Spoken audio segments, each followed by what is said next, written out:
Inilah kisah seorang ulama besar yang menjadi pelita bagi umat, penjaga agama, dan pahlawan bangsa. Dialah Hadratus Syaikh KH Hasyim Asy'ari, pendiri Nahdlatul Ulama, ulama yang mengabdikan seluruh hidupnya untuk Islam dan Indonesia. Beliau lahir di Pondok Gedang, Jombang, Jawa Timur, pada 14 Februari 1871 Masehi, bertepatan dengan 24 Zulkadah 1287 Hijriah. Ayah beliau bernama Kiai Asy'ari, pengasuh pesantren di Jombang, dan ibunda beliau Nyai Halimah, putri seorang ulama besar bernama Kiai Usman dari pesantren Gedang.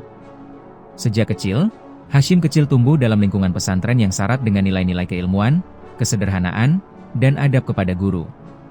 Beliau menimba ilmu dari berbagai pesantren, berpindah dari satu guru ke guru lain, dengan penuh semangat dan ketekunan.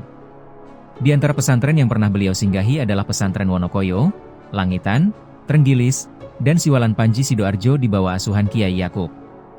Pada tahun 1892, dalam usia muda, beliau berangkat menunaikan ibadah haji ke Makkah Al-Mukarramah. Di tanah suci itu, beliau tidak hanya beribadah, tetapi juga menuntut ilmu kepada para ulama besar selama 7 tahun. Di antara guru beliau adalah Syaikh Ahmad Khatib Al-Minangkabawi, ulama masyhur asal Nusantara yang menjadi imam besar Masjidil Haram. Di Makkah, Hadratus Syaikh menimba lautan ilmu, mulai dari tafsir, hadis, fikih, hingga tasawuf. Beliau dikenal tekun, rendah hati, dan sangat menghormati para gurunya. Setelah menimba ilmu di Tanah Suci, beliau kembali ke Indonesia pada tahun 1899.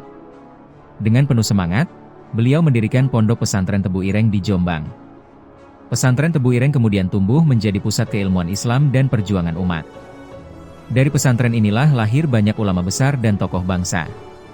Selain mendidik santri, KH Hasyim Asy'ari juga aktif berdakwah kepada masyarakat, mengajarkan pentingnya adab, akhlak, dan cinta tanah air. Pada masa penjajahan Jepang dan awal kemerdekaan, beliau tampil sebagai pemimpin umat. Pada tahun 1945, beliau menyerukan resolusi jihad. Sebuah fatwa agung bahwa membela tanah air dari penjajah adalah kewajiban setiap muslim. Seruan inilah yang membakar semangat para santri dan rakyat Indonesia untuk berjuang mempertahankan kemerdekaan. Dan menjadi salah satu pemicu peristiwa 10 November di Surabaya yang kini dikenang sebagai Hari Pahlawan. Dalam kehidupan pribadinya, Hadratus Syaikh dikenal sebagai sosok yang sangat tawadu, lembut hati, dan penuh kasih kepada keluarga serta murid-muridnya.